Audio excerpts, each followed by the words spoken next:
All right, guys. Dude, super glad to have you guys on. We've had Nolan on before, but now we got Harlan, and then now it's like we got Kistler sandwich. That's awesome. Yeah, we're happy to be here. Thanks for having us, Brian. So obviously, and we can kind of just get right into it. I mean, I think one thing that I get pretty fired up about is I try to think like, CSUB, the school tried to cut them a couple different times. They almost did in 2010. And I think like, okay, if like my team was like that, or if our school was like that, it's like I would be pretty fired up. And I think it's something that I really hope the whole California wrestling community like understands like this is a pretty big deal, especially like in this day and age with what's happening in college and stuff. Yeah, I mean, I guess how did this kind of start? Maybe in the beginning, we can kind of just go from there. Yeah. Yeah, we were pretty shocked by the news. It was the new year, start of the new year. We got an announcement. CBU put out a public announcement indicating that they're cutting three programs: wrestling, men's golf, and men's swim and dive. And everybody that I've spoken to, there were no signs. There's no indication that this was coming. My, I think that it was so sudden and so shocking. And you're right, we were pretty fired up about it. Harlan and I wrestled there, we're alumni. And I think the wrestling community in particular is a little bit sensitive to this because we went through it in 2013 when the Olympic Committee tried to cut wrestling. We went through it in 2020 and 21 when the school tried to cut Stanford wrestling. I think there was a recent school in Ohio that was cut. I can't think of the name off the top of my head, but Yeah, Cleveland um, State. yeah, and we went through it like as you were saying with your school, Bakersfield. There, Bakersfield and both Cal Poly, I think too, Yeah. were facing cuts and were able to fight back and fortunately preserve those programs. So I think there's a lot of a lot of pushback from the wrestling community, and we're hoping to get more help and more support. And we need everybody on board to get the school to reconsider their decision. Yeah, for sure. Kind of like Nolan said, I think it is. They weren't doing it transparently. They definitely didn't include people in the decision making. I was with the RTC coach, assistant coach Noah Hardy on New Year's Eve. We were just spending New Year's Eve together. Not an ounce or inkling that anything was wrong. And then 3 days later, I'm at like our local Riverside County tournament. People were running up to me and asking me about it, and just seems like they came out behind closed doors and made a decision without including people that are boots on the ground. And I feel like that's just kind of indicative of bad decision making, not really looking at alternatives, considering other routes. And yeah, so like Nolan said, just kind of shocking. No, no hints given about it. I mean, that's how I felt. I think I was at Sonora and it was like the same thing. Like somebody told me, and was like, "Hey, did you see it?" I'm like, "What?" Like, especially, I mean, how well I feel like CBU is performing and how it's grown.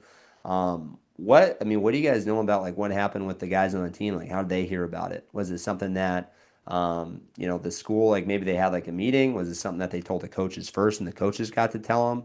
Like, how'd that go down based on what you guys have you heard anything? Yeah, they had the athletic director pulled the coaches in. It was just the head coaches of each program and had like a minute conversation, just really brief, like telling them they're gonna have to cut the program. Please tell the assistant coaches, tell your team, and just walked out of the room. Like very, at this stage, we're not here to trash the university. We're not here to poke anybody in the eye. I don't think that's the way in which we get them to reconsider their decision. But there has to be, there is something to be said of it wasn't done in the most professional manner. Yeah. And I think I think there is a playbook for this kind of a decision. Stanford did the same thing. There's no signs before all of a sudden 11 programs are cut. Nobody's really, has a foresaw that. And then so the movement scrambling to gather help and support, legal support, the support from the community, money, funds. And so the school, to some extent, I think when they make a decision like this, they don't really want people to be prepared. And so there's a playbook, I think. Yeah, and then the way I heard they addressed it with the athletes, I'm sure there was conversations with the coaches, but there's a local guy, and I'm friends with the coaches at Canyon Springs who's on the team, and they were real fired up. They said he sent them a text, and it was just kind of like a generic email, and they said they'd be praying for him. And I'm a Christian too, but in a hard time where you're taking away a kid's dream, the last thing you need to do is like kind of like, hey, I'll be praying for you while I take away your program. So sounds like they didn't really do it the right way, in my opinion. I think it gets hard, when you try to like establish your vision and your mission for a university. It's kind of like we want to do all these things, and I know you say you don't want to trash the university. I think it gets hard though when you look at this day and age, and the times have changed, and you start kind of maybe questioning your values, or you start ignoring your values for more worldly things. And I think that's something that as you get more success, or maybe as you get more money, right? In which, I mean, if you think about college athletics right now as a business, unfortunately, and when you have more money, it's like, okay, what are we going to do with this money? And then it's like, okay, how are we going to allocate funds? How are we going to bring more eyes to our program? It's like, okay, is that your mission statement though? And obviously things change, and 100%. maybe that helps your mission a little bit more. But I think that's maybe the most frustrating thing I think about the situation. And interestingly, Brian, our dad, Harlan Kistler, sat down with Dr. Ellis, who's the president of Cal Baptist, and Dr. Parker, who's the athletic director. He sat down with them over lunch and got this program started 15 years ago, or maybe a little bit longer than that. And at the time, the main selling point, I don't want to say that, but the reason why they were so motivated to establish wrestling is because of the discipline, the structure, the accountability that it uniquely offers. Like we know as wrestlers, we go out on the mat, we can't blame teammates, can't blame the referee. It's all on you, and it's a very humbling sport. You have to learn humility. You get your break speed off. And I think that was a big reason why they started it. But I think you're right. It's kind of turning into more of a big, Baylor University, or these big, um, quote unquote, religious universities where they've forgotten where their roots are. They forgot where they started. Is there things like so this is something that kind of happened with Boise, and you're talking about the unprofessional part. The way that Boise State found out, and I talked from guys on the team, as well as obviously the old Bakersfield coaches went to Boise State, so I heard from them too. Mike Mendoza, the head coach, is in the office taking phone calls. He got like a text message, I think like 15 minutes before, like, hey, we're doing it. And he's like started making calls, trying to talk to people. And then the compliance guy walks in as they're getting ready for practice and starts passing out transfer forms. Like, hey, Oh my. fill this paperwork out if you want to transfer. So, I mean, I think it's just like, I think part of, like you said, the playbook to handle, there's a playbook to handle it. There's also a playbook for the universities to cut them. It's kind of like, if you're going to break up with somebody, it's like, just tell them, you know what I mean? Don't Yeah. draw it out. Just make it quick and clean and be done, so that we don't have to deal with the fallout. And it seems like that's what the university's doing. Well, that's another thing. I spoke to Jason Borelli, who was the head coach of Stanford at the time when everything went down. And he had indicated that what upset the public so much and maybe kind of turned the tide when they were able to salvage those programs is that the university lied to the public in terms of their basis for getting rid of the program. They kind of blamed it on Title IX, and it turns out it wasn't necessarily that. They had plenty of funding, and we're still investigating. We have to learn more, but from what I hear from my conversations with people from the institution is that they've already told me no amount of money or no amount of philanthropy that you get from the community is going to change our decision. What that essentially is telling the public or the community, wrestling community, is that we don't care about you. Like no matter what you do, no matter how much money you raise, it's not going to change our mind. And I think when the public hears that, that's pretty upsetting because you not only told everybody in the late of the hour of your decision. Like the public found out the same day that the coaching staff, the team, big donors who could have contributed, we all find out at the same time at the last minute. But you're not even giving us the opportunity to mitigate some of those issues that you claim are issues. And so I think that's pretty frustrating. Coach Borelli has been very helpful through this process and has given me some good information. But he had indicated that that was a big reason that the public was so upset with Stanford's decision. Yeah, I mean, I think when I hear and that, I mean, so I lived in the Bay Area, and obviously I'd go to the camps. I know that's how I first kind of interact with you guys. Yeah, Harlan, crippling. you actually, I think I went into a group of three with you guys at one point, and I was, dude, I was the receiving end of that group of three. I was not in a good spot, but being in those camps and being in the area, you kind of know a lot of people that maybe are affiliated with either loosely with the program or more directly. When they say it's not a financial reason for cutting the program, they're saying that's Title IX at Stanford, and it wasn't. They're not talking about Title IX at all at CBU because there's no like imbalance. Like there's the balance is already set in terms of money allocated towards female and male programs. So what is the reason though? There's a reason for it. It's not like we just don't. Obviously, they don't care about you, but that's not why you're getting rid of it. It's like, what's the reason? So I know Yeah. with Stanford, I know there was some admission stuff that was going on, and I mean I don't want to speculate or say anything, but like there's no inkling or no rumor like this is the reason. I'll tell you kind of what they claim the reason is, and then I'll tell you what I think the reason is. They are blaming Title IX. They indicated that they before the House settlement, the NCAA House settlement, that they were not compliant, meaning that they had too many men's rostered positions, is their claim. And then the House settlement came and it required even 22 more roster offsets. So they're saying it made it even more dire of a situation. And the what they've communicated to me is that they had an option of removing three programs, men's programs, which is ultimately what they decided, or starting four women's programs. And they didn't see this option as feasible because they think that that would reduce competitive excellence because you're spreading money out, among many programs. But the big issue, I think, with that logic is they didn't have to make a drastic decision to cut three programs. Title IX says that you need to work towards and show progress towards compliance. It does not say that you need to be compliant overnight. Like the statistics show there's like basically no universities are fully Title IX compliant. Maybe 10% of all universities in the nation. And even those universities, they have issues with some form of compliance. But the law, if you read it, like the proportionality prong says that you need to show progress towards equality. So the way that I believe it happened is that they conveyed to the board of trustees that, hey, we got this really urgent situation. We got to cut these three programs now. Otherwise, we're going to have, we're going to be hit with penalties and non-compliance issues. And this is really serious. We need to make a decision, and it was kind of almost a duress kind of situation. From what I have heard from some of the board of trustees. Um, what I think the real reason is CBU is going into the Big West Conference, and to Mike Moyer, the president, I think he's the president of the United Wrestling Association. What's that, Harlan? NWCA. NWCA.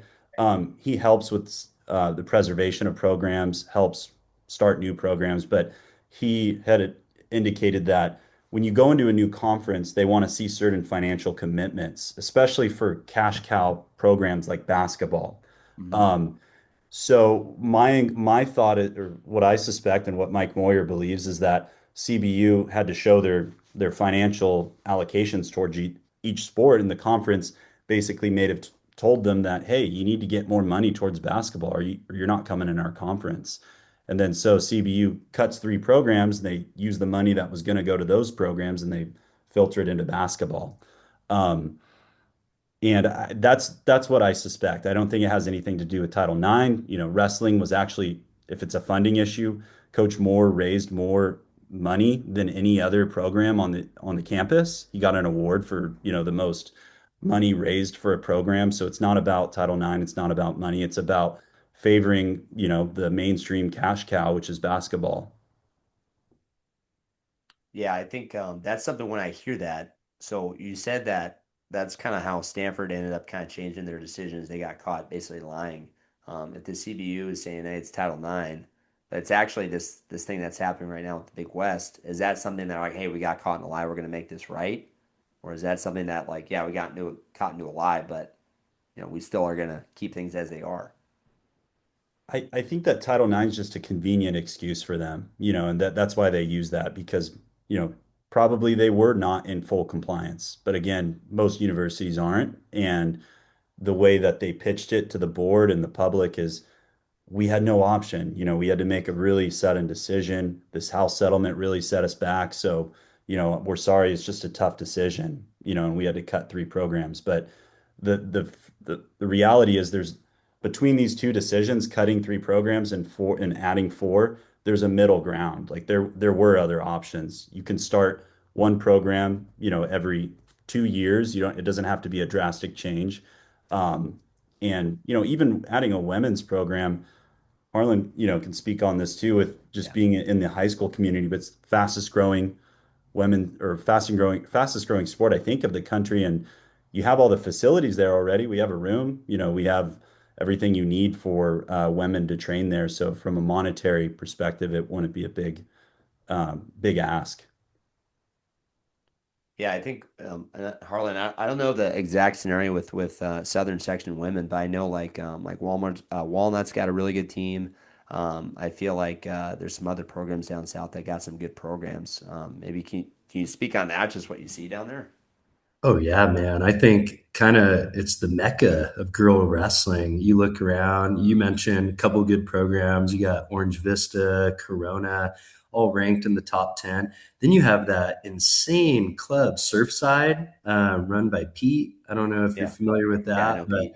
all the best girls in the state are training there. They get like Helen Maroulis to come out. I mean, it's just a hotbed, and everybody in the community, at least on the girls' side, is looking for something local where they could stay home, wrestle competitively. I think overnight, CBU wrestling could be a Division I powerhouse. Like take on Iowa women's wrestling if they really poured into it, just because the need is there and the talent is so populous across the board. And then we don't have any like state champ girls, but we've consistently sent girls up to state, and they would love to continue their education and their wrestling career here in Southern California. And if there were more options outside of like Vanguard, and Yeah. I guess now West Cliff's kind of getting in there too. They're having success, and I think Hope International might get off the ground. But just adding a Division I program would be incredible. And And there's some JC programs that are doing girl stuff too, oh, which is yeah, great. Um, Cerritos, But I yeah. think just like you said, like you get a Division I program to invest into women's wrestling. I think obviously in this situation it would be very beneficial, but it's like it just okay, girls can see that and be like, hey, I want to do that. It looks cool, you know. And that was something at least when we took a lot of kids in our families. I want to say it was a group of maybe about 60, and we got block seating when it was the Iowa and CBU duel. And oh man, Chaz Hallmark took us around and kind of just showed us around campus just so we could still be NCAA compliant, you know, just because we had some young guys there. But man, like seeing the campus and like seeing all the nutrition center, the rec center that has a dang soccer field on top of it, and seeing like the student housing, it really impressed our parents. Which I know if you're recruiting, like you want to get the parents on board. But the kids were like, "This is cool." Like I took them to the t-shirt shop, and they're all getting like CBU gear and stuff like that. And I think honestly, that's kind of what you want to sell kids to come to your school. It's like show them that like this is cool, like this is important, and that they have a chance to do it. And I think if you had a girls program, it's like what you said. It's like, man, you're putting a girls program right into the hotbed of women's wrestling. It's gonna do awesome things. Yeah, and like Nolan said, everything's already like infrastructurally put into place. Wrestling's, the poor man's sport. You just need shoes and show up. Like it's all ready to go. They'd have to get behind it. But yeah, it would be a great way to battle this Title IX thing. I think. Especially if there's money, like what you said, like Coach Moore's doing a good job fundraising. I did see that the school just got a $40 million endowment, and it's weird that the announcement happened right after I think the news that CBU's wrestling program was getting dropped. So I think a lot of people were like, "Well, what the heck?" Like, obviously it's not a money thing. You just got this big endowment. Yeah. Yeah. I don't think it is a money thing at all. I think it's preference and um, unfortunately preference of the mainstream sports, and we're losing sight of what made honestly, I mean, the wrestlers that came to CBU. I mean, last time we were on this podcast, I told you about Matt Hickman, our Mhm. former teammate, and Harlan can speak a lot about how how he started and what the man he became from CBU Wrestling. But a big communication point that we want to bring to the institution, to the public, is getting them to understand how much of a lifeline wrestling is to young men. Like we know the statistics right now of like the suicide rate of young men. A lot of young men are looking for structure. They don't have that. They don't have the same structure that wrestling brings, discipline, accountability. And Absolutely. there's a lot of folks like Matt Hickman that, that a lot of doors would open. They just need the proper opportunities. And you mentioned Chaz Hallmark. He came from a family that was not Christian. He gave his life to Christ because of his exposure to, basically Christ-like teaching. Yeah. That was what Coach Moore had told me. And there's, I think, just three kids this last season were baptized and gave their lives to Christ. And if we talk about the mission statement of CBU, it literally is the Great Commission. So you have three kids just this past season that give their life to Christ. And, we have an institution claiming that that's what's most important to them. And so a little bit, their decision flies in the face of the mission statement. And they wouldn't have, they wouldn't have, committed their lives to Christ if they weren't wrestling at CBU. Yeah. It's like, man, like what a great opportunity that's now being lost, just because of a decision that's, not based around anything that's logical. It's just, hey, this is a money. I mean, even what you said with the Big West thing, that kind of is a money thing. Yeah. It's like if it's something that maybe you can put more money into, basketball from the outside, not necessarily giving up, money that you would put into other sports. I mean, I feel like I don't know if that's possible. Is that something that's like possible, or is it something that you need to show like, all right, we get, this many people going to basketball games and this is how ticket sales are. I mean, I don't understand how all that works necessarily. Yeah. I think that maybe they do have some issues with, endowing the program outside of uh, university funds. But the kicker is this, Brian. I mean, even if like what Mike Moyer brought up too, he brought up a good point that these schools in the Big West Conference, like there's some Power Four schools, there's some, huge public institutions. We can cut 10 more programs. We're never going to compete with them on a financial front. Yeah. So the decision to destroy three programs that have such a legacy and that offer all these opportunities to young men in exchange for not being competitive financially anyway is just really it's not even a good business decision. Like put aside the ethical, the morality, and everything else that we've talked about, but it's not really even a good business decision. Like we're not going to compete with these folks on a financial front. And, currently we're in the WAC. It's not nearly as competitive to my knowledge as the Big West. And I think we're bottom two. We're not doing well there either. So, we're getting rid of all these, you know, programs that are deeply intertwined in our community for what? No promise in the future. Yeah, and I know there's other wrestling programs that are in the Big West right now, or their schools are. I know Cal Poly is. CCB switched from the WAC in order to go to the Big West, and I think Utah Valley is doing the same thing. So like I'm kind of looking at like stuff like Utah Valley, like dude, that's like another potential program. Even though they're doing great, like they just had an All American. If that happens, I mean it's just killing wrestling in the West. Yeah, I think that one thing that was I probably an option on the table, but they didn't consider was, I mean, Bakersfield went into the Pac-12 as well as Cal Poly, right? And then the other schools went into another separate conference. So I think that that could have been a viable option for Cal Baptist. We already were in the Big 12.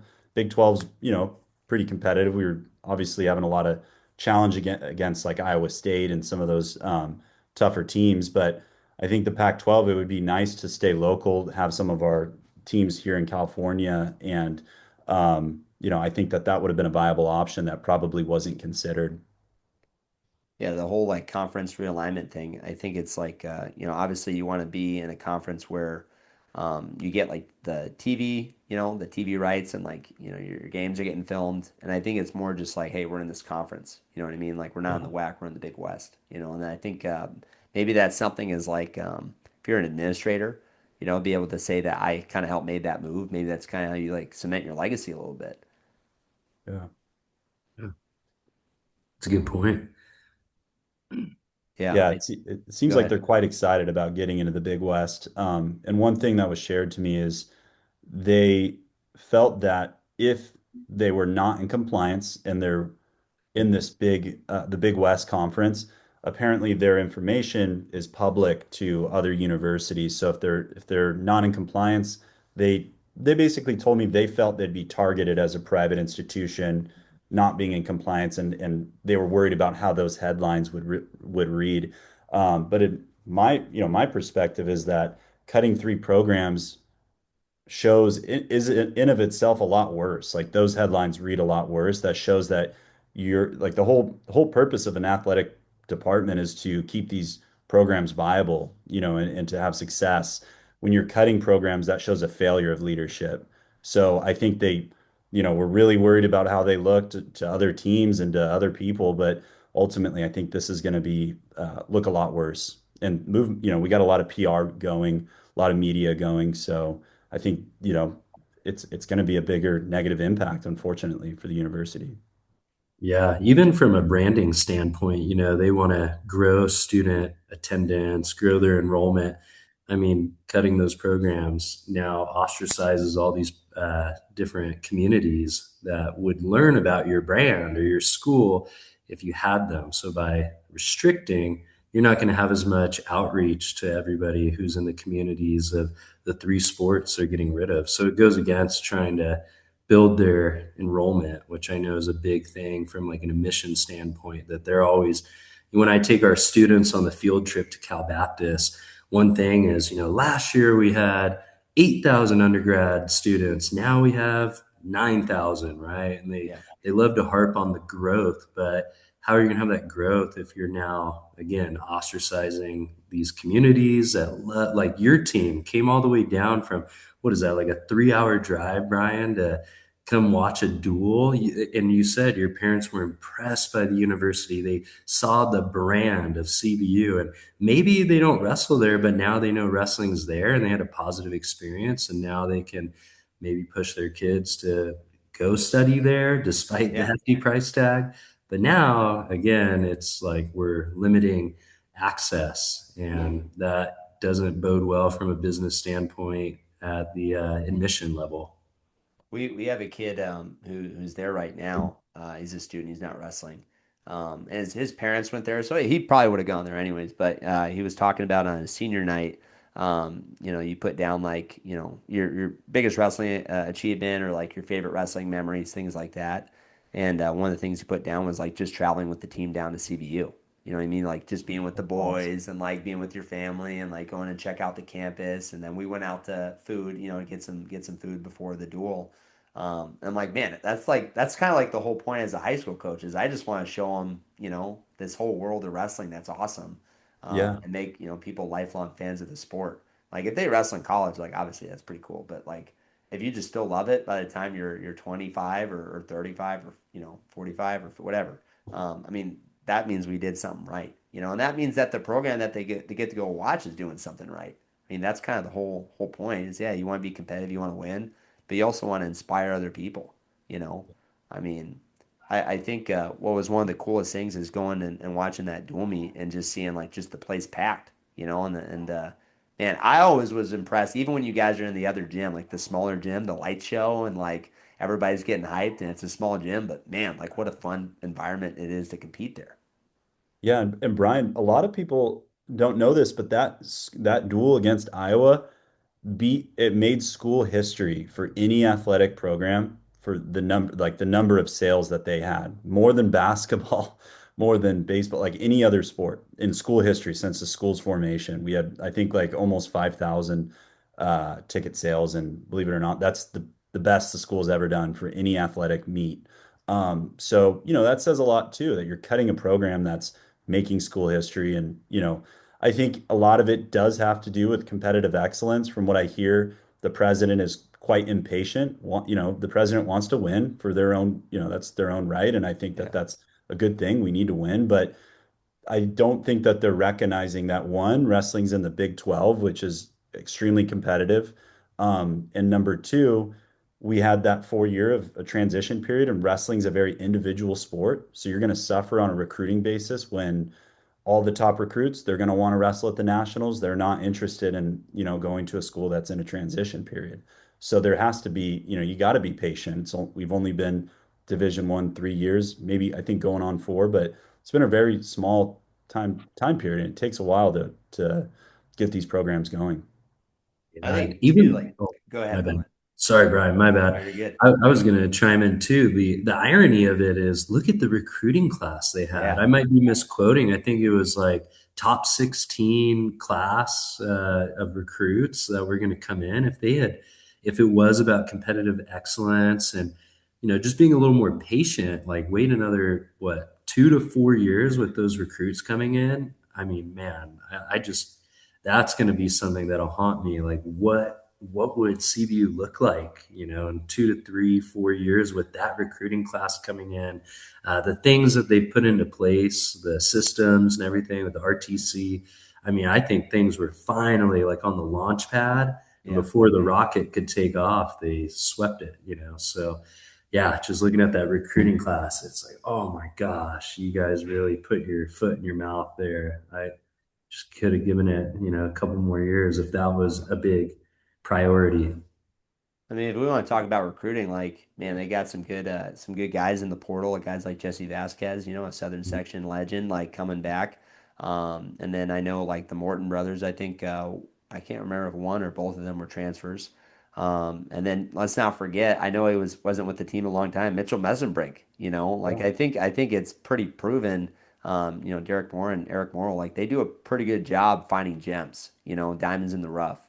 And I think again, like you put a little bit more spotlight on CBU and the wrestling program. It's like, I mean, who honestly like? So I'll tell you this: that battle for the belt, Harlan. I didn't know it was gonna be hot and sunny because we've been in a almost like a cloud in the Central Valley. It's been so foggy. We had fog this morning. It's cold, and I drive down this tournament, and like I get out of the gym for a little bit. I'm like, dude, I should have been wearing flip flops and shorts. Like it feels like it's summertime right now, and it's January. Like if you're coming in from the Midwest and you're on a recruiting visit, and you get on a campus and it's like people have got sunglasses on, like Yeah. the girls are there, like Yeah. people are walking around, they're comfortable, they're playing ultimate frisbee, and it's like man, this is a cool spot to be at. Why wouldn't you want to come to Southern California to wrestle?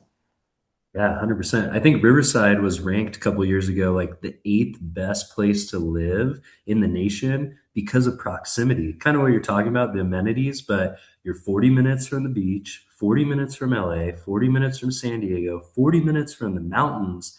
Like there's a lot of things that you can, enjoy about the area. And I definitely think what you're saying is true. You get some like Midwest kid who sees that, like, Yeah. man, it's definitely gonna get you considering, like, at least maybe I should go to California instead of wrestle in the snow and negative degree temperature. That's a good pitch too. Like I was thinking, when we would have guys that come on their visits at CCB, like, man, we're 2 hours away from LA, like we're an hour and a half away from the mountains, like we're 2 hours away from the beach. It's like, man, you guys are only 40 minutes. Like, dang it, we can't get you guys there. Shoot. So I think Coach Moore said in a press release like he really wanted the guys on the team right now just to kind of focus on competing and maybe the fight is going to kind of get picked up a little bit more by them and by the coaches after nationals. Um, I mean, if you're in that situation, how do you focus on wrestling? Is that something that you feel like is like, all right, like now we really got to go, like we really got to train our butts off and make it kind of known that we're here. I think with like Shane Griffith having a lot of success, and obviously winning a national title, and I think that like the challenge brick was thrown. And they were reviewing it, and he put on the Keep Stanford Wrestling sweatshirt, and like everybody in the stadium started chanting that, made ESPN headlines. Like, I mean, I think we talk about the playbook for getting the program back. It's like CBU's got to get after it. Like they got to get after it, the rest of the season and really make the noise kind of just be on the wrestling mat. Absolutely. I think a lot of things came together for Stanford ultimately. And one of those, like, that's a movie magic moment. You can't plan that. and the kid, I think it was, yeah, a challenge brick or blood time, like the kid's nose was bleeding. And so it's just perfect movie moment where you're filming Shane Griffith and he has the shirt on and he's walking around and getting all that attention and the crowd starts cheering, keeps Stanford wrestling like during that time where, if the dominoes don't align like that moment doesn't happen, Yeah. but I think there was a lot of issues at play too. In addition to that, I think that got a lot of passion and got a lot of the wrestling community to wake up. And I think that there was some legal action that was brought that really changed the tide as well, and some other factors. So, but I think you're right. I mean, we need someone to carry that flag and really, really put on for CBU. And I think you mentioned Jesse Vasquez. He's having a good season. He's had some tough matches too, but he has it in him. He has that champion in him. I think he just has to find that. And I think this is can be motivating. Like if you're a champion, you're met like you're presented with a situation where all the odds are against you. A champion flourishes in that environment. And sometimes it's nice to perform when you have nothing to lose. It's his senior year. His program's potentially being cut, so you have nothing to lose and you can go out there and just do your best. So, we're obviously praying for these guys. I can only imagine what they're going through, but I think that they're going to go out and have some fun and do the best they can. Yeah, and that's super important. I mean, if you're Coach Moore and you're Coach Morrill and guys on staff, I mean, how do you communicate that with the guys? Just like, hey, stay focused, keep your head down, things like that. I'm sure. Yeah, I'm sure it's taking a lot of professionalism and fortitude on their end to, continue to do that. And hats off to them. And yeah, praying for those guys. I couldn't imagine. But like Nolan's saying, sometimes your best tournaments come after your girlfriend dumps you or whatever it is. Yeah. Sometimes people get up for that. So this might be that catalyst to see some of those guys like Jesse. Remy is like a favorite of mine too. I can see that guy. He's had close matches with like number nine and some others. And maybe this is the kind of fire under the butt to, catapult us into a great postseason, have those movie moments. And yeah, and for the guys that maybe this is adding pressure, that's where the coaches know their wrestlers. And one thing I know about Coach Moore and Morrill and all those guys is they're very intentional and they're very relational.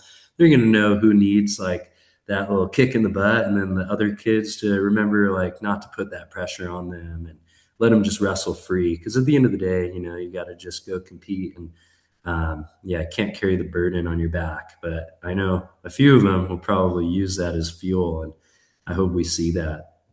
Yeah, Uh, Remy's a local too. He's right here, Merino Valley, Inland Empire kid, so and yeah. he's like Harlan said, I mean, he's having really great matches against really top-notch kids, top 20 kids and everything. And I think too, Navarro was I think on the call for the West Virginia duel with CBU at Mount Sac, and he was there and he was talking about like just the environment, right? It's like that gym. CBU had their singlets turned on, upside or backwards, upside down, inside out, Backwards, yeah, backward, inside out. inside out. Yeah. Yeah. Turned on inside out, and like, it was just such a great environment. And I think that's important. Again, it just goes back to, what was this all about? I think it's just trying to inspire people, and I think it's like, what has wrestling taught us? So you get knocked on your rear, it's like, you got to get back up and fight. Yeah. That's exactly right. And after that duel, the students were told that they can't protest in that manner, which is kind of expected, but it's also these are young adults, like they make their own decisions. That's part of higher education and part of us learning as men, young men that we get to make our own decisions. It's not a violent protest. It's not hurting anybody. It's not breaking any rules in terms of, competing or any advantage against your opponent. So it is unfortunate that CBU's throwing its weight around a little bit and threatening to cut their season short for stuff like that. It's the end of their season. I think, they should be able to voice that concern in any way that they see fit. But that's coming from my perspective. I understand from a institution administrator, you might have another perspective, but it's part of being a man is, we are held accountable for our decisions but that's a free speech issue, they're just voicing their concern and disagreement with the university. So wait, so they're saying that they can't turn their singlets inside out? Yeah, yeah, they were told essentially that, their season could get cut short if they continue to do that. And for someone like Jesse Vasquez, he's a senior, Yeah. that really chills, your desire to do something like that, where you're motivated about the cause, but you're being told on the other end that your season might be cut short if you do that. And so, it's pretty conflicting or a tough decision for a lot of these kids, but ultimately all the coaching staff can do, all everybody else can do is just tell them, you need to wear your proper singlet, and they're going to make their own decisions. And I thought it was awesome, and I respect the hell out of the kids for doing that. Yeah, they're the ones, putting their body and all that on the line. Like, I had a knee surgery in college. I tore my meniscus in that practice room. And yeah, I'm trying to better my wrestling career, but I'm also repping the school and trying to make them proud. So when they turn on you, it's like, yeah, you feel a certain way because the blood, sweat, and tears that have gone into it. It's not like some non-contact sport. It's a combat sport, and you're in there every day fighting to make the university proud, your coaching staff, and yourself proud. So, yeah, I agree with Nolan. I think they have the right to, protest in that way. I'm trying to think like how they could actually enforce that. I mean, they say they could do that, but I mean, we're at nationals. You got that singlet turned inside out. Are they really gonna just be like, you guys need to like pull out of the tournament right now? It's like, what are you gonna do? Cut the program? You know? Right. And if you do force them to like pull out or whatever, I don't know if the university can make that call.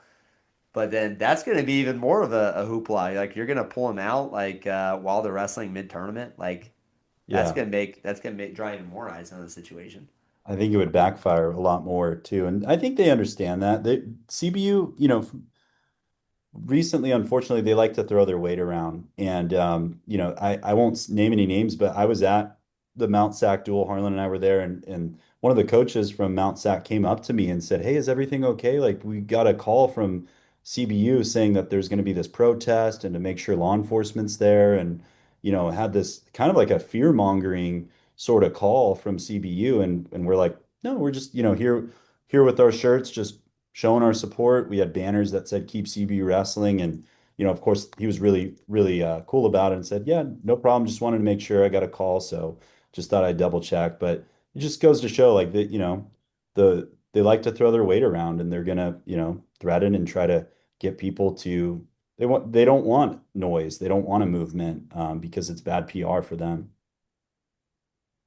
Yeah, I think somebody was I think you might have sent me the compliance email when I think I messaged you, and I think I posted on California Wrestling. And somebody's like, "Man, no one's reading the email on that," and somebody put me the actual like athletic director's email, and I was like, "All right, let's hit these people up. Like, let's blast that out," because it's like you're gonna have to change your email, man. You're gonna keep getting emails. Yeah, Yeah. well, thank you for doing that, Brian. And they've told a lot of people in our movement that we're just going to take it on the nose. We know, it's the community's going to have some outrage, and we're prepared for that, which is kind of the most sickening part, that they knew going into this that it's not a decision that the community would be happy about. But, we're here for the fight, and, they wanted a fight, we're going to bring it. So, whatever that takes, whether it's media, again, we don't want to trash the university, but they got to feel the pressure. And I think that sets a precedent that other universities understand that you can't just cut programs and expect no repercussions. What's kind of the movement been like? Obviously, you guys have Keep CBU Wrestling on Instagram and social media, and you guys are posting like people's testaments, which is awesome, and sharing facts and things like that. And I think it's important for people to see that. I think you guys have been doing like collaborating with USA Wrestling, and it's just been getting a lot of eyes on that page. What else? Like obviously, people can send emails. Is there anything that people can do directly, like that are maybe listening or that see this? Like, all right, like this is how I can help. Yeah, absolutely. We have a website, keepcbwrestling.com. You can visit the website, you can purchase a shirt, and all the funds go towards our opposition and our movement to get the university to reconsider. And at that page, you can pledge a certain amount. And the cool thing about a pledge is it's not a donation. You don't pay right away. It's just if we're successful and if we reinstate the program, then that would be when your support is used. So it's not like you're paying towards an unsuccessful movement. You're paying towards something that you're only paying if we're successful. So the biggest thing right now is pledging, getting the word out, like sharing our posts, commenting on our posts. But we have some PR campaigns going on in the background that should hit pretty soon here, which is great. And looking at legal remedies, but we want to, like as I stated before, we want to try to get them to sit down, work out an amicable solution, and get these college students and other kids to see an example of people in higher education Yeah. innovating, working with their community and working out, um, overcoming issues that they say are difficult and challenging. Like that's what we want to show is, in higher education that we can work on difficult challenges and honestly that they can take accountability when they make a mistake. If they make a bad decision, I think it sets an example to take accountability for that and say, hey, we're sorry, like we made a mistake. Like let's make things right. Yeah, I think Nolan, you said it best on that takedown radio. This is a great opportunity for Dr. Parker and Dr. Ellis to be the heroes. I mean, this would be they could come in and right this wrong and hold themselves accountable. Maybe make a decision that's not the easiest for them, but is best for the collective, and can come out on the other end looking really good for it, as opposed to a bad taste in the mouth of thousands and millions of people. Yeah. You guys are really hitting it on all fronts. Like you have that kind of grassroots movement with the website and the pledges and the Instagram. The legal side of it, I mean, is there anything that you can tell us? Because I don't know if it's an ongoing thing, if it's something you can talk about at all. Yeah, essentially I've been in contact with the attorney that handled Stanford's legal action. I just called his number. It was on the website and it went right to his cell phone. I'm talking to the guy on his phone Nice. and and he's interested, but I think that's what the public doesn't understand. There's a lot of funds that go into this and we need help from everybody because even that, to retain someone like that is not cheap. We got to show a significant war chest, which war chest just means like, we got to have enough funds at the outset to fund litigation like that. So I think the general public thinks that it's just, there's not a lot that goes into it. It's more being loud, and it's about sharing, the news with everybody in the community and getting the everyday people to get involved. But there's also a lot of financial commitments that have to happen in order for, a legal front to take place. And so I think that, that pledging right away helps us because it shows an amount that's ultimately going to go into effect if we're successful. Yeah. On the other end, buying the t-shirts now gives us significant funds and that helps as well. But from the legal front, I think it's ultimately what was exposed was the false analysis that Stanford gave when it came to Title IX, that it wasn't a Title IX issue. There were other issues, and the public found out about that. But essentially, it's an injunction that you file to. Injunction just means you cause someone to do something. It's not a lawsuit asserting damages, like we want money back. An Yeah. injunction means you need to stop, like stop your decision to destroy these programs, and it's a court order to get that done. So that means that let's say this injunction it gets followed through in the court, and correct me if I'm using the legal jumbo stuff wrong. Let me know. But if this injunction follows through, and the court can actually order the decision for wrestling to be stopped. Yeah, I think if they find that there's, because obviously it's a private institution, so Yeah. people think that you really can't order an institution like that, but the causes of action are being brought by the current athletes. And the theory is essentially that they were misled. This is Mm. mid-season they're finding this news out. The school made certain representations that, hey, come wrestle for our school, come to a Christ-like university where you can compete for us. Here, we see you competing all 4 years, and then mid-season you cut a program. Um, you know, th that's kind of the legal basis. But with like even Coach Morrill, he's recruiting a lot of kids. There's a lot of those kids in that recruiting class. They gave up like Ivy League opportunities. They gave Yeah. up highly competitive schools to choose CBU because of the Christ-like, it's the Christ-like education that it offers. So, unfortunately, it's a misrepresentation, and the theory is they knew well in advance that they're going this route. So that's kind of the basis, but yeah, the court can order an injunction for them to stop.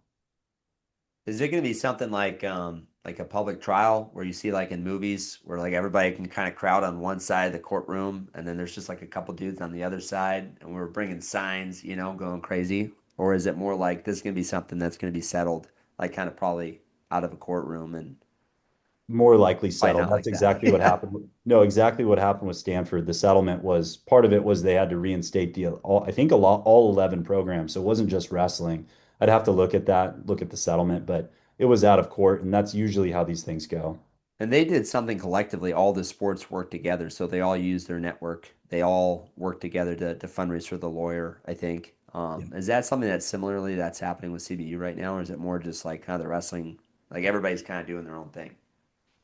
No, the swim and dive program is they're upset. We showed our support. We went to their last senior match, all the guys did.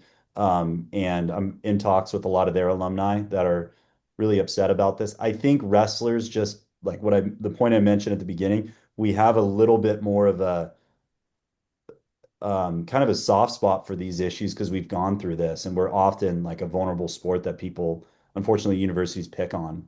So there's a little bit more like our movement's a lot more advanced right now because of that. I think that Yeah. there's a lot more people in the community that we just got out of the Stanford thing, and people, we want to push back. So there is support on from swim and dive and golf's just 8 kids. You can imagine like there's not a huge uproar, but I mean, Coach Mora unfortunately got to talk to those kids and just saw the look on their face, and they were just devastated, and it's sad. They don't have the same support that we do as wrestlers, and I can feel for them as well. It's you Coach Moore loves golfing too, by the way.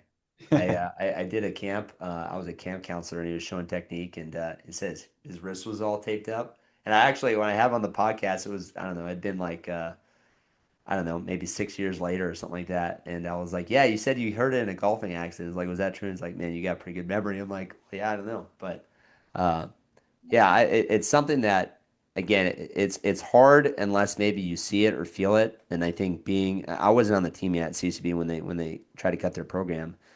But being around the alumni and the people that were, and like having teammates that were like weren't on the team yet, but were committed to going, it kind of rocked the community, and the community like literally fought to like reinstate the program. Like they had fights in the Accardo Center trying to fundraise like Oh, for the program. You know what I mean? wow. They set up a cage and like had this like big fundraiser.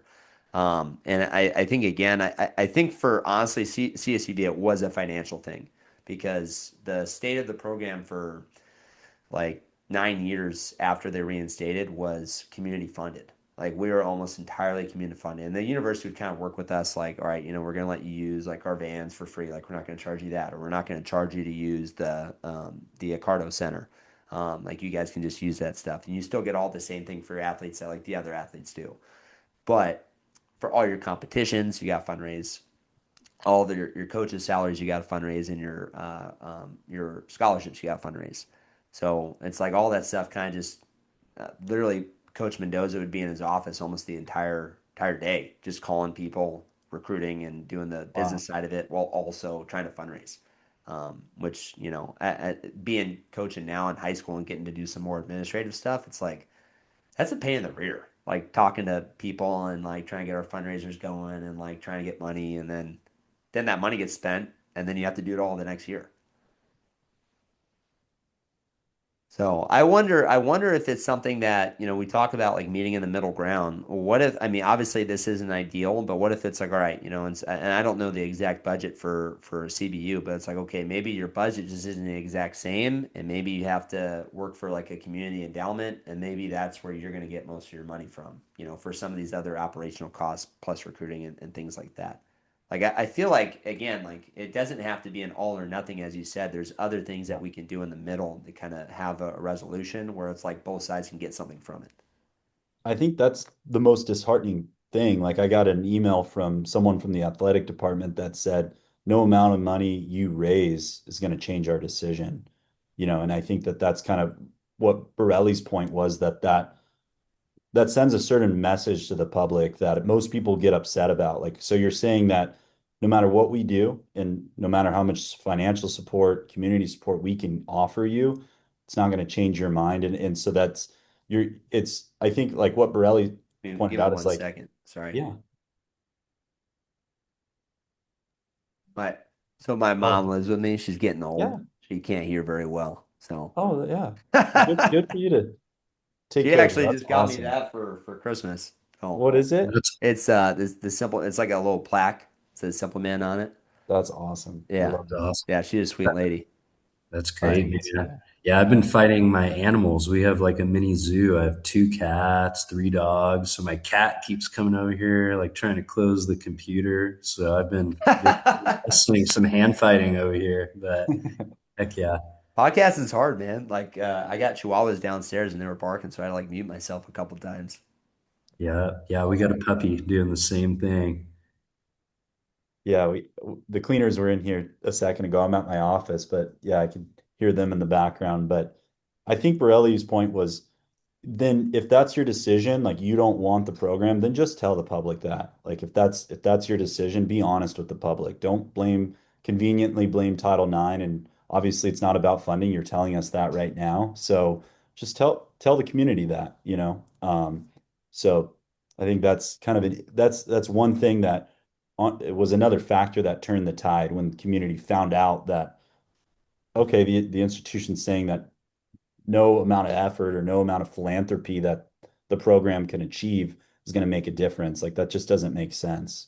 So, That's yeah, pretty ridiculous to say. It's like you're saying no amount of money, really? right. If somebody's gonna drop, $200 million and just be like, "Hey, we're doing it," like, Yeah, it's still no. Like, you're not gonna say no to that money.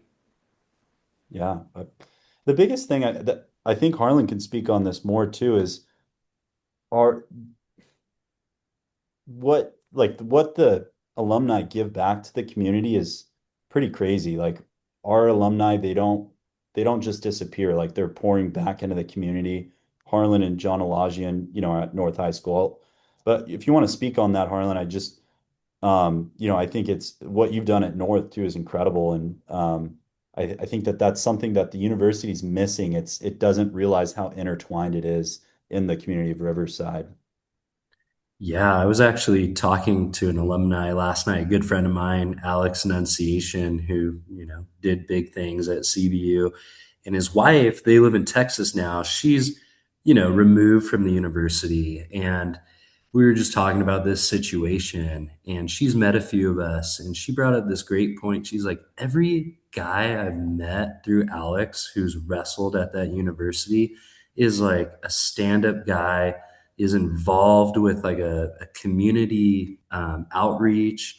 Lots of us are law enforcement. Lots of us are teachers, coaches like myself, attorneys like Nolan, doctors like we're products that go back into the community. And again, like brand CBU in a positive light, and we just have that like love for people, and that's something that we got at that university, and kind of what Nolan's talking about. We want to feel that love for people in this situation, come behind the community and behind these sports programs.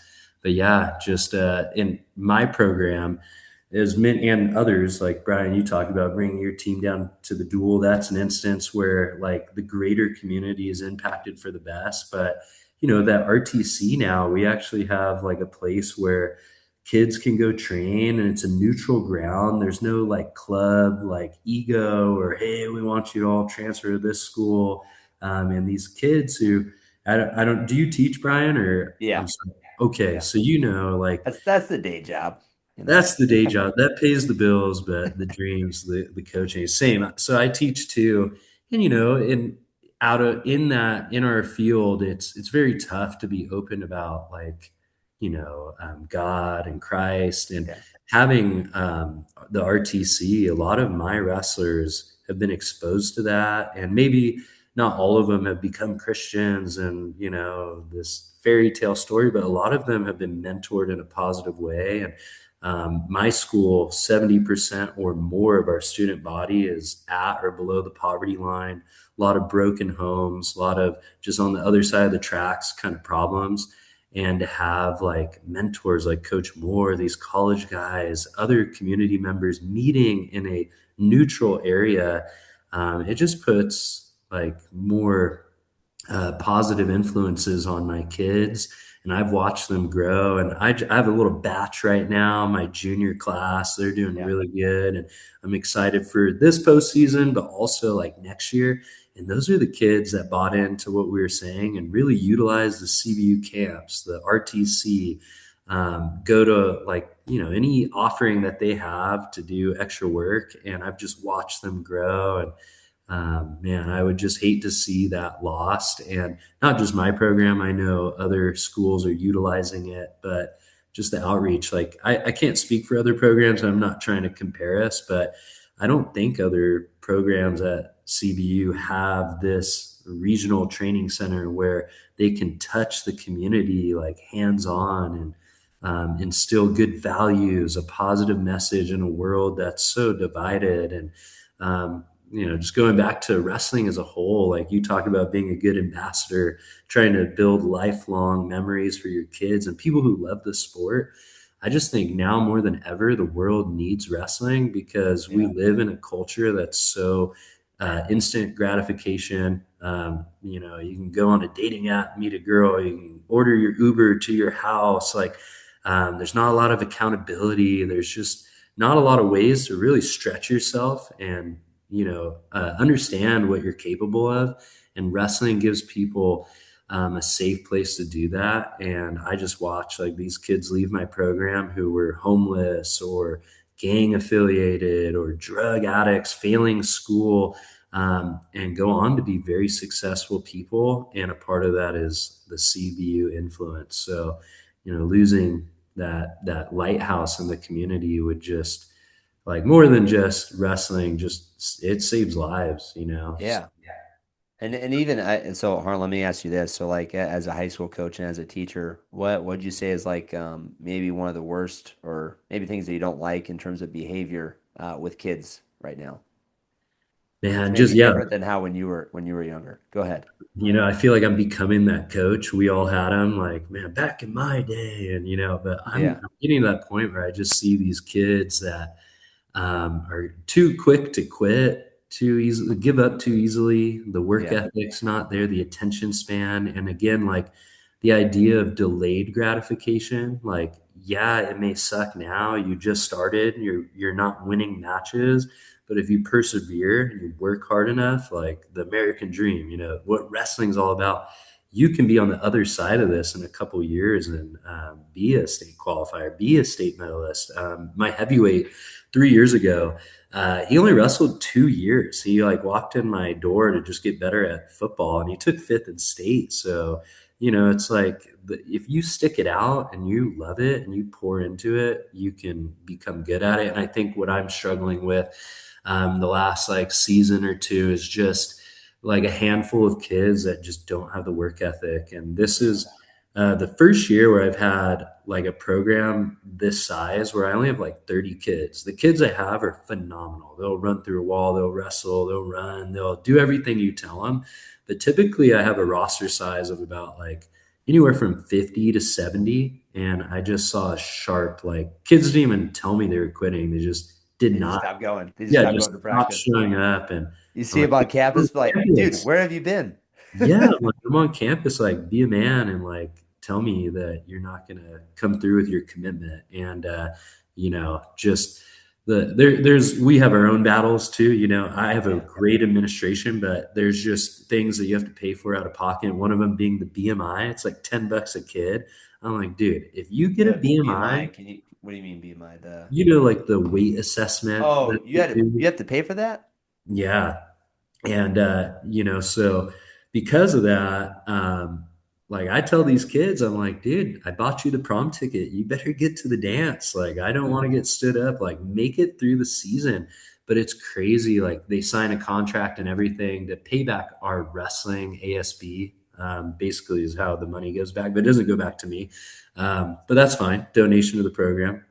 It's just like they still will just uproot, not talk to you, and like not even finish the season. Like finish the season and then quit, which would still suck. We still want you to stay, but at least you like stuck to your word and your commitment.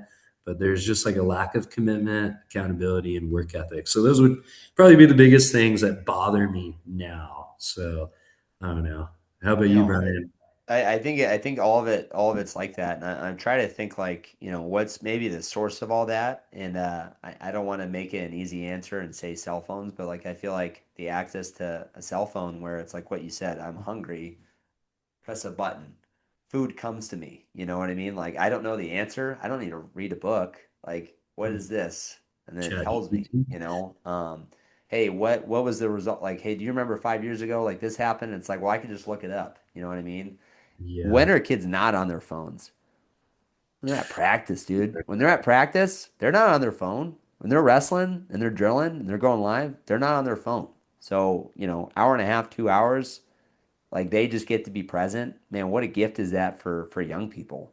Oh, Like now, I will say there's some kids, especially the freshmen, that go over and they're like, I'll catch them. They're like Snapchatting like a girl or something. I'm like, dude, get off your phone. Like, she'll be yeah. there later. We had a kid, and that's why, like, I'm like, man, I got to develop more relation with these parents. But like, our first year coaching, he would be on his phone, and I would go up to him and be like, dude, why are you always on your phone in practice? Well, my dad's texting me, and I need to get to my dad. I'm like, dude, your dad is always bothering you every day. And I talked to his dad. And I'm like, hey, what's going on? Like he keeps saying that you're texting him. And he's like, I don't text him. I don't text him at all. So I Wow. went and I Yeah. was like, hey man, because he's on his phone again. And I'm like, hey, Yeah. you gotta get off your phone. He's like, text my dad. I'm like, I already talked to your dad. I know you're not texting your dad. And he goes, oh, okay, yeah, yeah, yeah. So he was texting his girlfriend or whatever. But it's always something. But it's like, man, that's like the gift that sports and wrestling can do. It's like it allows you to be present, you know. And it's not like football where it's like you're at practice and you kind of have to wait, like you're off on the sideline with the starters or the defense is getting their reps, and then you get your rep, and then you go off to the side again. You're always moving at wrestling practice, Oh yeah. So you think about like not just the program itself, but the sport itself that kind of has an impact on the community too. That Yeah, makes man. sense. 100%. What do you guys have? I guess coming up, like, is there like another event that we can go or have people go and support, or I guess what's in the immediate future? Yeah, this Thursday at 7 p.m. Unfortunately, it's the last RTC practice that the university's allowing the RTC to train at the wrestling room. So we're trying to pack the house out, get some journalists there, get some media going, photos, just so they can see like what a real practice looks like. And the public can understand that too. I think part of our challenge is actually getting the general public, not just wrestlers, but to see the value of what wrestling brings to the community. So that's Thursday night, 7 p.m., the 29th. The 31st is our home duel. It's at 6 p.m. It's our second to last home duel. And then Bakersfield's our final duel. That would be, I think there's a lot of irony there because it's as much of as it's a competition against, Bakersfield and wrestling or in CBU, there's like a message in that because Bakersfield fought and preserved its program, and we're kind of now in that valley of our own, and Yeah, both teams for the final duel are, gonna be able to compete and have fun. And so there's something really special about that. But that's our final duel.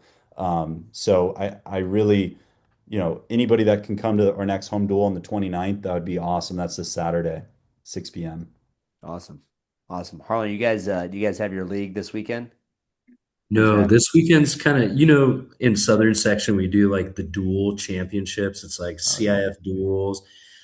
We got to see if we get in. It's like a new metric to qualify. So in our okay. league, we did not like win our league, but we're ranked second as a team in our division. So we might be vying for a title, but we have to get an at-large bid. So we're trying to wait to see about that. Hold Otherwise, on, wait, hold on. So you guys are ranked second in your division, and this is a divisional. dual tournament, right? Yes, but you're only guaranteed like a bid into the tournament if you win your league. So it used to be Oh, you win dang. your league and then you all compete in the same division. That's not the case. So like my league's Canyon Springs, Paloma Valley, Lakeside, and gosh, Canyon Springs, Lakeside, Paloma Valley, us, and Hillcrest. Okay. And so like Hillcrest is like Division 5, and they're ranked like number 1. We're ranked number 2, Division 4, but then Canyon Springs, Lakeside, and Paloma are like Division 1 and 2. So it's Yeah. kind of weird. Like Paloma Valley won our league; they'll for sure go to their team CIF. The rest of us need at-large bids to go to our division because we didn't win league. So it's kind of like a lottery ticket. We'll see, but I imagine we get in due to our ranking, but I can't say for certain. And the whole system is kind of weird because the old way was more straight and narrow. Like you win your league, Yeah. you go, and we all compete in the same division. However, now it's a little different. So hopefully we'll be at that. My girls compete hopefully for our school's first ever league title tomorrow. Actually, we've never won one in the school's history for girls team league.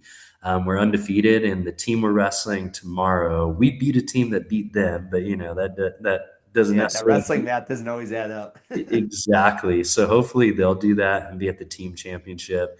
And then, yeah, we'll be at league finals the following Saturday and then run through the qualification stuff. And hopefully I'll be at state and Kobe will be back for that for league finals. So we'll have one guaranteed horse, but I got a couple boys honorable mention and a girl who's ranked like one away on the Southern section ranking. So I hope I could have a historic big group. The most I've ever had at the state meet is 2 at a time. So I'm really hoping I can get like a bigger group through this year.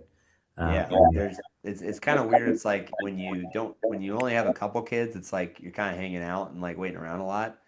But then when you have a lot of kids, it also sucks because you're going from mat to mat to mat to mat, and it's like you get emotional there, and then you have to like go to the next mat, and you have to like not carry that stuff over.